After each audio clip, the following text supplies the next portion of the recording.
Hello दोस्तों, रोलियाल crime diary में आपका स्वागत है। रोलियाल क्राइम डायरी सिर्फ एक क्राइम चैनल नहीं है। ये उन सच्चाइयों की आवाज़ है जो अक्सर बंद फाइलों और बंद कमरों में दब जाती हैं। हमारा उद्देश्य सनसनी नहीं, सच्चाई दिखाना है और अफवाह नहीं, तथ्यों पर बात करना है। जी दोस्तों, आप आए हैं बिल्कुल सही चैनल पे। हमारा उद्देश्य जागरूकता और समझ बढ़ाना है। अगर आप ऐसी ही सच्ची क्राइम स्टोरीज़ और सस्पेंसफुल डॉक्यूमेंट्री स्टाइल कंटेंट पसंद करते हैं तो जल्दी से जल्द सब्सक्राइब करें रॉयल क्राइम डायरी को। और क्योंकि यहाँ हर कहानी के पीछे छुपा है एक सवाल और हर सवाल के पीछे एक सच्चाई, तो जानते हैं इस कहानी के माध्यम से कि यह किस कहानी की सच्चाई है और क्या यह कहानी है। जानते हैं, और पूरा जानने के लिए इस कहानी के अंत तक बने रहिए। 15 दिन, सिर्फ 15 दिन पहले इस घर में शहनाइयाँ बज रही थी। बिहार के बक्सर शहर की एक गली में रोशनी थी, ढोल था और नाच था, और एक बेटी की विदाई के आंसू थे। किसी ने सोचा भी नहीं था कि 15 दिन बाद उसी बेटी का शव पानी में तैरता मिलेगा, शिव सरोवर के ठंडे खामोश पानी में। उसका नाम हम अभी यहाँ पे नहीं लेना चाहेंगे, उसके व्यक्तिगत इन्फॉर्मेशन के लिए हम उसको नहीं यहाँ पे हाईलाइटेड कर सकते। जी, आगे बढ़ते हैं। पापा की लाडली, माँ की सहेली, छोटी बहन की रोल मॉडल, जैसे कि एक परिवार और फैमिली में होता है। सुबह 6 बजे उठना, माँ के साथ चाय बनाना, पापा से कहना पापा आज फिर से देर से आएंगे क्या। जी, घर पे बोलती है अपने मम्मी से कि क्या पापा आज देर से आएंगी। पापा मुस्कुराते, नहीं बेटा तेरी मिठाई लाऊंगा। पापा से बात होती है जब, तो पापा बोलते हैं तेरे लिए मैं मिठाई लाऊंगा। नेहा अक्सर शाम को छत पर चली जाती थी, फ़ोन पर अपनी सहेली पूजा से घंटों बात करती थी। पूजा, मेरी शादी हो जाएगी तो तुम रोओगी क्या। पागल, मैं बारात रोक लूँगी, उसकी दोस्त पूजा ने कहा। उसे गाना बहुत पसंद था, यानी कि गाना गाने और सुनना बहुत पसंद था। डायरी लिखती थी, उसकी डायरी में आखिरी लाइन थी, मैं बस खुश रहना चाहती हूँ। शादी तय हुई, लड़का पास के इलाके का था। परिवार ने कहा अच्छा घर का है। अच्छा है। शादी की रात माँ ने गले लगाकर कहा बेटा ससुराल ही अब तेरा घर है, सब सह लेना। नेहा रोते हुए बोली माँ अगर कभी डर लगा तो। माँ ने माथा चूम लिया, हम हैं ना, उसको दिलासा दिया और बोला कि हम हैं ना।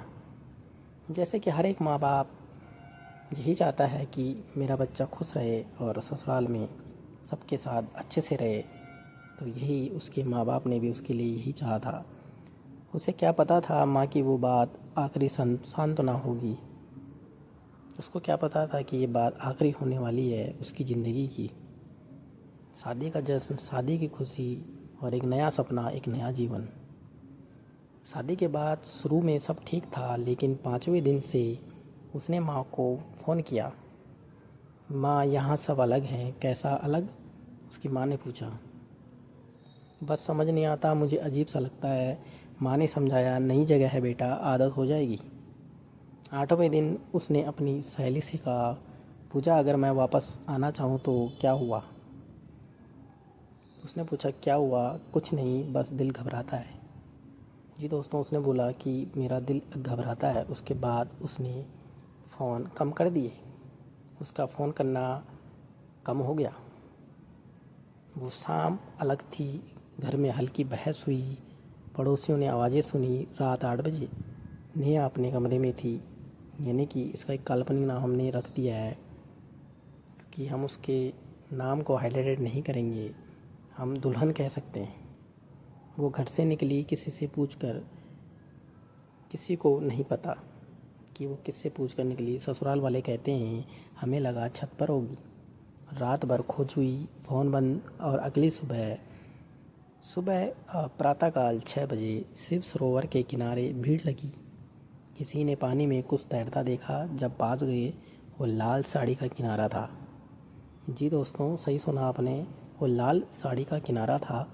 पुलिस आई, सब निकाला गया, और जब चेहरा दिखा तो माँ की चीख पूरे मोहल्ले में गूंज गई दोस्तों।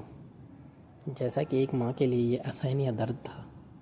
मेरी बेटी बोलते ही चिल्लाई और माँ रोते हुए, तूने कहा था डर लगता है, मैंने क्यों नहीं समझा।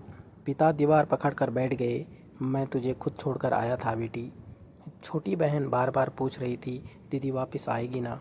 घर की दीवारों पर अब भी शादी की तस्वीरें टंगी थी और उसी कमरे में अब मातम था। नई शादी लड़की 3 तरह के दबाव झेलती है दोस्तों। नई जगह का डर, खुद को साबित करने की चिंता, परिवार की उम्मीदें। अगर उसे भावनात्मक सहारा न मिले तो वो अंदर ही अंदर टूटने लगती हैं। कई बार वो बोलती हैं लेकिन हम सुन नहीं पाते हैं और उसके मैं ठीक होने के पीछे एक चीख छिपी होती है। क्या ये आत्महत्या थी? क्या उसे धक्का दिया गया? क्या वो किसी मानसिक दबाव में थी? सच्चाई अभी जांच में है, लेकिन एक बात साफ है, 15 दिन पहले जो लड़की दुल्हन बनी थी वो मरना तो नहीं चाहती थी, वो बस खुश रहना चाहती थी दोस्तों। तो शिव सरोवर का पानी आज भी शांत है, पर उस पानी में डूबे सवाल आज भी जवाब मांग रहे हैं। जी दोस्तों, आगे की अपडेट के लिए बने रहिए कहानी के साथ और जल्दी हम इसका नेक्स्ट कहानी लेके आएंगे कि आगे क्या हुआ, उसको इंसाफ मिला नहीं मिला या उसके साथ क्या हुआ। तब तक के लिए सावधान रहें और सतर्क रहें।